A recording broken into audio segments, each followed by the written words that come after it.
네, 이번엔 관련 이야기 전문가 두 분과 함께 짚어보도록 하겠습니다. 네, 스튜디오에서 김주환 정치안보 전문기자, 이인배 한반도 미래포럼 수석연구위원과 짚어봅니다. 어서 오십시오. 어서 오세요. 안녕하세요. 네, 지금까지 이제 핵심적인 내용을 저희가 쭉 네. 살펴봤는데 뭐 파격적이다, 통 큰 결단이다 이런 내용들이 나오고 있습니다. 어떤 부분에서 그렇다고 볼 수 있을까요? 일본 항목 일단 만난다라는 예. 거와 특히 그 비핵화 얘기를 2013년 이후로 절대 한마디 본인에 비해서 안 나왔던 얘기를 여러 가지 조건부가 있겠습니다만 비핵화 예. 얘기를 했다. 그래서 벌써 외신들도 이 부분에 대해서 굉장히 의미를 두고 그 기사를 내보내고 있다라고 그러죠.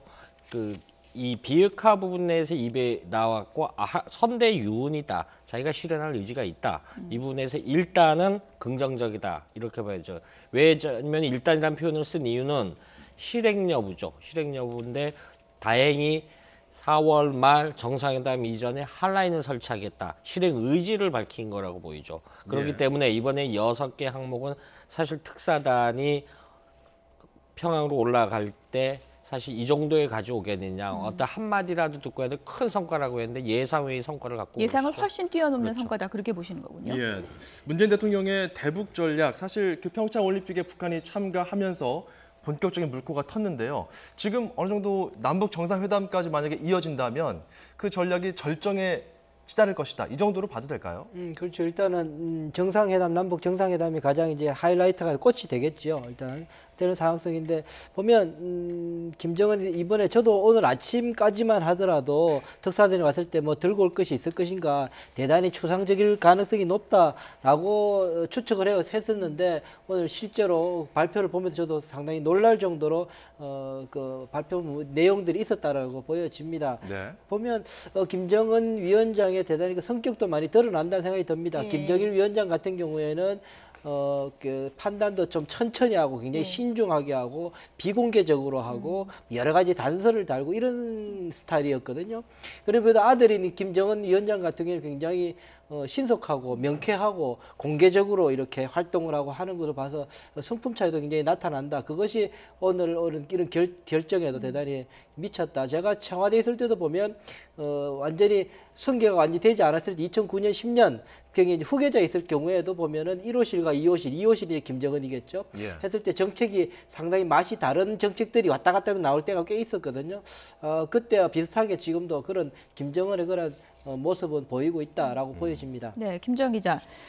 어떻게 보면 김정은 위원장 입장에서는 사실상 외교 무대 등판전이라고도 볼 수 있었을 텐데 정상회담에 내가 직접 가겠다. 외교 무대에 전면전으로 나서겠다는 얘기인데 그만큼 좀 자신감이 붙었다는 얘기가 될까요? 그렇죠. 우리 특사단과 찍은 한 장의 사진이 그걸 증명해낸다라고 봅니다. 예. 사실 우리 정영 안보실장 7순이 넘었죠. 서훈 국정원장 60대 중반이죠. 그리고 그 천혜성 통일부 장관 50대 초반이죠. 우리 동방예의지국상 개념으로 보면은 예. 다 연장자입니다. 그렇죠. 그런데 그 사진 한 장에 지금 나타나죠. 제가 설명하는 바를 그 요즘 말로 쓰면은 요즘 아이들이 예. 그 굉장히 포스가 있는 예. 그런 식의 해서 자신감이 묻어난다. 물론 2013년도 고모부 장성택 처형 이후에 저런 자신감이 여러 가지 정책 드라이브가 오는데 역설적으로 자신감이라는 것은 김정은 시대에 있어서 핵실험도 제일 많이 했어요. 미사일도 제일 많이 쐈습니다. 그런 것이 어떤 기술력을 기반으로 해서 물론 국제사회 제재를 받고 있습니다만은 우리가 전면에 나서도 별로 잃을 것이 없겠다. 예. 혹은 얻을 것이 더 많겠다라는 그런 기저에 깔려서 자신감이 있고 앞서 있던 그 지금 왕선택 기자가 설명을 했듯이 정상회담 장소도 판문점인데 그 중에서도 남측 구역입니다. 예. 그 판문각이 아니라 이건 사실상 1차, 2차에 대한 답방 형식이다. 이렇게 봐도 무방할 것 같습니다. 일단 뭐 개괄적인 전망이 될 수 있겠는데요. 특사가 오간 뒤에 이런 성과가 나왔거든요. 만약에 남북 정상회담이 이루어지고 난다면은 그 다음 우리가 거둘 수 있는 성과는 어떤 게 있을까요?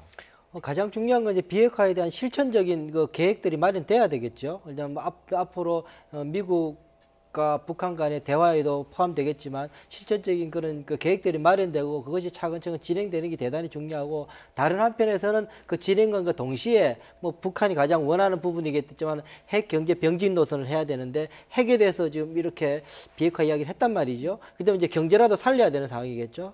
경제를 살리기 위한 국제사회와 한국과의 어떤 경협이나 그 예. 경제 교류 등에 대한 것도 그 계속 같이 연동해서 움직이기를 예. 북한이 바라고 있을 것이고 뭐 그거는 만약에 비핵화에 대한 진전이 이루어지는 가시적인 성과가 이루어지게 예. 된다면 같이 갈 수 있는 부분이 아닌가라는 생각을 해보게 됩니다. 예, 예. 위원님, 저기 화면이 이제 계속 나오고 있는데 만찬장 지금 상황 아니겠습니까? 네.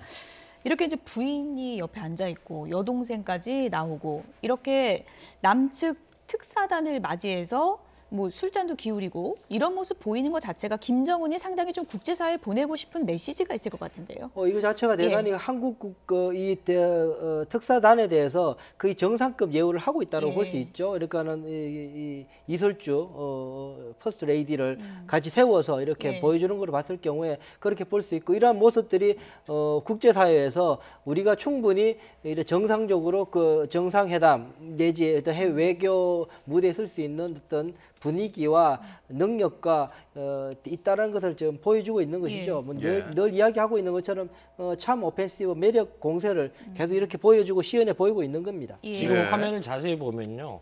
과거 이제 특히 사회주의 국가 체제에서나 어느 나라에서나 보면은 정상 간의 어떤 저런 만찬장에 뒷배경은 뭐 병풍 형태로 됐는데 일종의 미니 칵테일 바가 그 뒤에 있어요. 예. 뒤에서 그 수행원들이 그냥 자연스럽게 왔다 갔다 하는 모습을 보이죠. 지금 이야기했습니다마는 퍼스트 레이디인 이설주를 옆에 하자면 그렇죠. 우린 정상 국가다. 다자무대에서도 우린 예. 충분히 이렇게 할 용의가 있다. 대응도 같이 했다 그러죠. 그렇죠. 예. 그리고 옆에 실질적인 그 유일한 혈통인 김여정 제1부부장도 같이 앉아 있고, 예. 뭐 그리고 그다음 대남 핵심 라인에 있는 인물들이 다 앉아 있죠. 그리고 더 놀라운 거는 오늘 북한 조선중앙 TV의 보도입니다. 과감 없이 다 보여주지 예. 않습니까? 이거는 뭐를 말하냐면요. 과거 앞서 질문에 과거에는 핵 개발하기 전에는 이런 태도를 보였는데 왜 갑자기 이런 태도가 바뀌었느냐라는 거는 2차 핵국가 시대에 접어든 핵보유국들을 보면은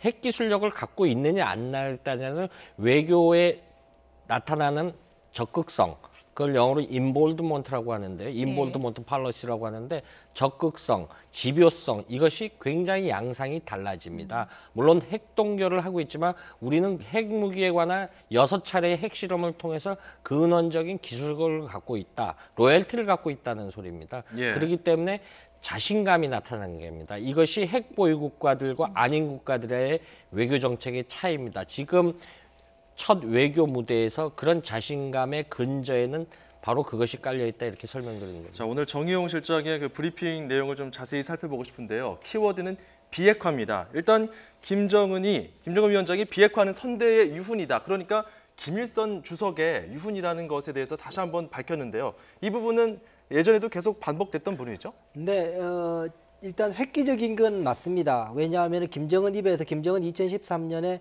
핵 경제 병진 노선 본인의 입으로 당 대표자 대회에서 우리 북한이 살 길은 이거다라고서 본인의 입으로 1호 정책, 국가 발전 전략으로서 내놓은 것이 그거였기 때문에 그거를 폐기하기 어려운 상황이었고 그렇기 때문에 그게 핵심 축인 핵에 대해서 포기한다고 할 수 있는 비핵화를 이야기할 수 없는 상황이었죠. 그랬다가 이번에 비핵화를 어쨌든 뭐 실천은 다른 문제고 어쨌든 거기에 대해서 의지를 밝혔다는 것은 획기적입니다. 그런데 다른 한편으로 보면은 저 개인적으로 볼 때는 이게 좀 기시 현상이 드는 것도 사실입니다. 어떤 점이요? 김정일 위원장 때 상당히 많이 들어왔던 부분입니다. 김일성의 유언이었다. 예. 유언이 비핵화라는 건 한반도 비핵화는 그 김일성의 유언이었다. 주석의 유언이었다로 계속 이해했던 부분이기 때문에요. 예. 그 부분을 다시금 저도 꽤 한 10년 만에 이 유언이란 말을 사실 더 듣게 되는 뭐 그런 부분이 있습니다. 지금 예. 이 박사께서 기시 현상이 나타났다는 부분에 좀 추가로 설명을 드리면요.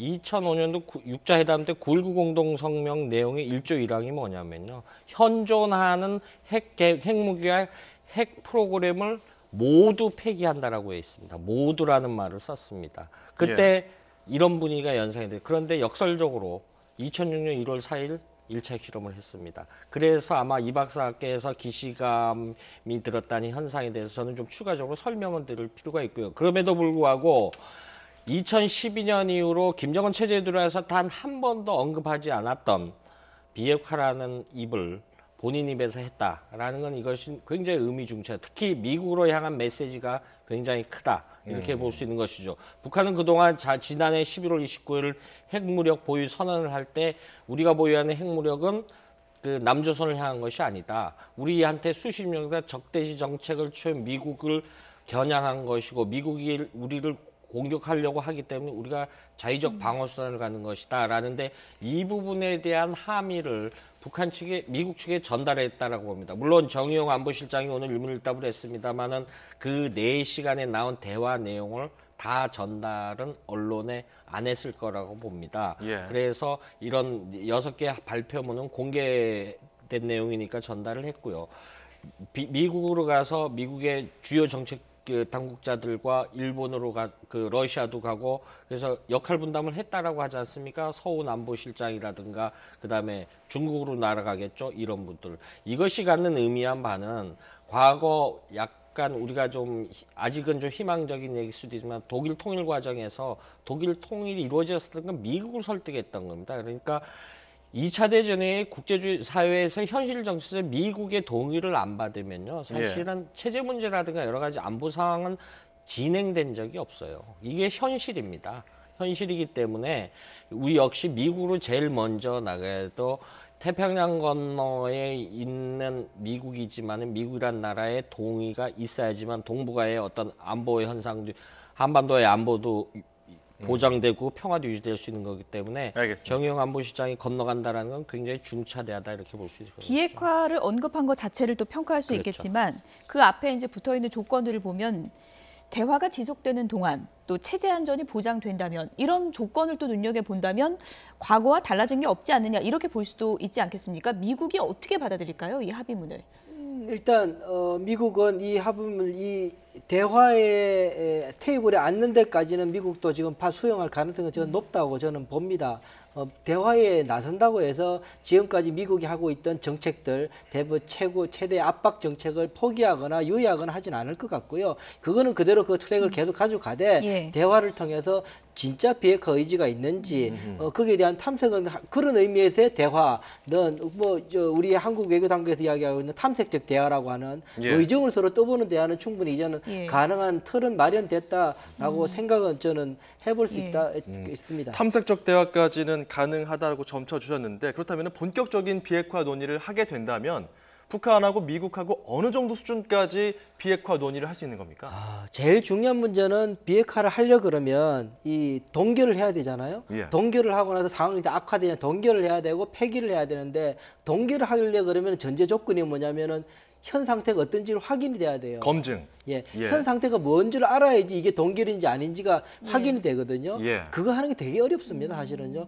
북한이 가지고 있는 핵 물질과 핵 무기와 탄도 미사일의 숫자와 어디 위치를 다 파악돼야 됩니다. 예. 거기서부터 대단히 난관이 있습니다. 그래서 실천 단계에 있을 때는 굉장히 어려운 앞으로 여러 가지 또 고비가 있을 것인데 어쨌든 오늘 첫날 이런 큰 의지를 서로가 교환했다는데 일단은 의미를 두고 예. 앞으로 좀 지켜봐야 예. 되겠다 생각이 듭니다. 김주환 기자, 정의용 특사가 이렇게 얘기를 했거든요. 이제 미국에 전달할 이제 북한의 입장을 갖고 있다고 했는데 오늘 발표되지 않은 무언가도 있을 것 같다는 생각이 듭니다. 그렇죠. 예상을 해본다면 어떤 걸까요? 지금 어떤 미국을 향한 구체적인 메시지를 그 김정은 위원장의 구두 메시지, 트럼프 대통령을 한테 직접 전달한 구두 메시지로 분명히 있을 거라고 봅니다. 그렇지만 그러면 지금 북미 대화 실행 성사 가능성, 첫 단추 가능성 저는 굉장히 높다라고 봅니다. 왜냐하면 트럼프 대통령이 국내 정치적으로는 여러 가지 악재에 많이 시달리고 예. 있지 않습니까? 이런 부분에 대해서 어떤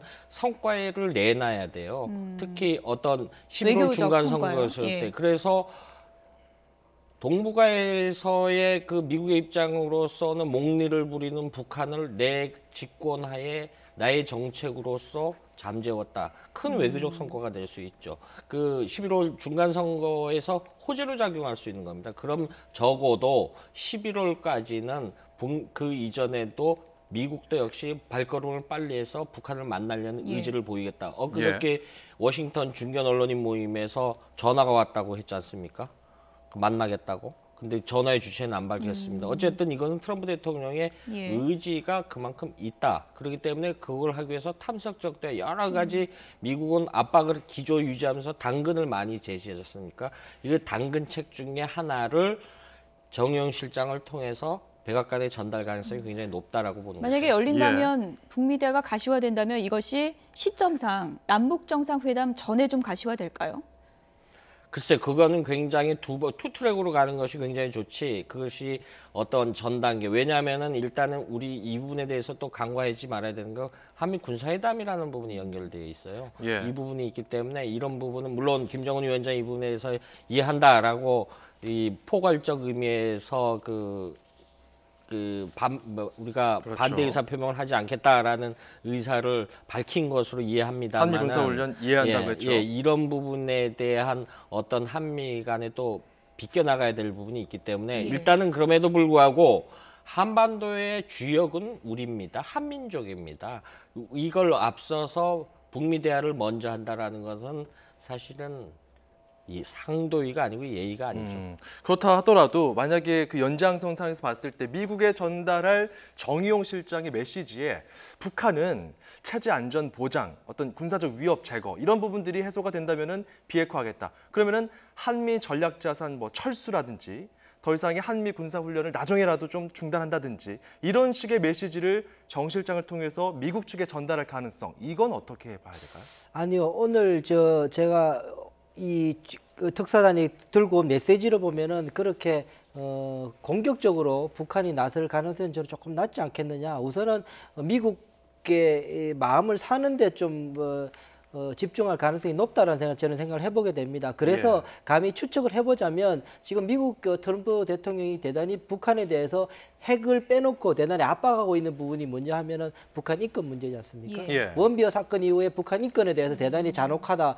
이 지구상에 가장 잔혹한 정권이 이제 북한에 있다라고 이야기를 좀 수차례 해왔던 부분이 있는데요. 그거를 누그러뜨리는 방법을 찾지 않을까라는 생각이 듭니다. 그 누그러뜨리는 방법이라는 것이 3명입니까? 4명입니까? 3명이죠. 3명이죠. 미국이 지금 납치자가 3명이 북한에 있는데 예. 그에 대한 해법을 가지고 아니면 그들을 내놓아서 그걸 들고 이야기를 하게 정의용 실장을 통해서 아마 테이블에 나오게 되면 이런 조치가 성의를 보여서 할 가능성이 있다라고 이야기할 가능성이 있지 않겠느냐. 그러면 훨씬 미국으로서도 테이블 앞에 편하게 되고 국내 정치적으로도 미국으로서 대단히 윤활유가 되는 그런 어젠다이기 때문에 그렇게 해서 비핵화 협상 탐색적 대화를 갈 수 있지 않겠느냐라는 생각을 해보게 됩니다. 지금 말씀하신 도중에 이제 북한에 영주 중인 한국계 미국인 3명에 대한 의제를 이번 대북 특사안에 포함됐지 않냐니까 청와대에서 아니다라고 강하게 부정은 하진 않았어요. 그래서 일각에서는 한국계 미국인들이거든요. 그 평양 과기대 교수 2분하고 김동철 목사인가요? 2015년 이후로 어떤 영사 접견이 안 되는 그런 3명이 있는데 이 사람들을 혹시 같이 태우고 돌아오지 않겠냐라는 전망도 했었지만 이 부분의 카드를 북미 대화 어떤 당근책으로 북한이 미국에 제시할 가능성이 높다 이렇게 볼 수도 있는 것이죠. 위원님, 이 부분을 좀 짚어볼까요? 끝으로 1차, 2차 남북정상회담과 이제 3차 남북정상회담 그 역사적 배경에 따라서 또 의미도 이제 상당히 좀 다르게 규정이 될 텐데 이번 3차 남북정상회담이 열리게 된다면 어떤 의미로 이제 기록이 될까요? 이제 세 번째 하게 되면은 이제 이게 정례화 쪽으로 가닥을 잡아야 되는 지금 숙제가 남아 있습니다. 이게 정치적인 일이나 여러 가지 주변 환경 속에서 이게 안 되는 것이 아니라 이제는 정례화라는 틀 속에서 남북 정상회담을 좀 이제 제도화 시킬 필요가 있어서 거기에 대해서 3차 정상회담은 이루어질 가능성이 높다는 생각이 들고 이번에 또 주목해 보이고 뜻밖의 북한 이제 김정은 위원장의 이야기가 뭐냐면은 판문점에서 보자는 거죠. 평화의 집에서 그러니까 한국 땅에서 대한민국 땅에서 보겠다는 그까지 이야기를 나와서 그 부분은 대단히 김정은 위원장은 우리 국내에서 여러 가지 이야기가 나왔던 왜 또 평양이냐, 평양 오시라고 이야기를 했지 않습니까? 왜 또 평양이냐? 뭐 그런 이제 이야기들이 계속 나왔던 상황인데 그거조차도 뭐 그럼 뭐 가도 된다, 뭐 판문점까지 가도 된다라고까지 뭐 호쾌하게 받은 것은 대단히 우리 한국 사회에 예. 충격적이고 어떤 또 도전적인 그런 어젠다라고 생각을 해볼 수 있겠습니다. 예. 네. 남북 간 합의 내용은 잠시 뒤에 나이트 포커스에서 다시 한번 좀 짚어드리도록 하겠습니다. 지금까지 김주환 전문기자 그리고 이인배 한반도 미래포럼 수석연구위원 두 분이었습니다. 고맙습니다. 고맙습니다.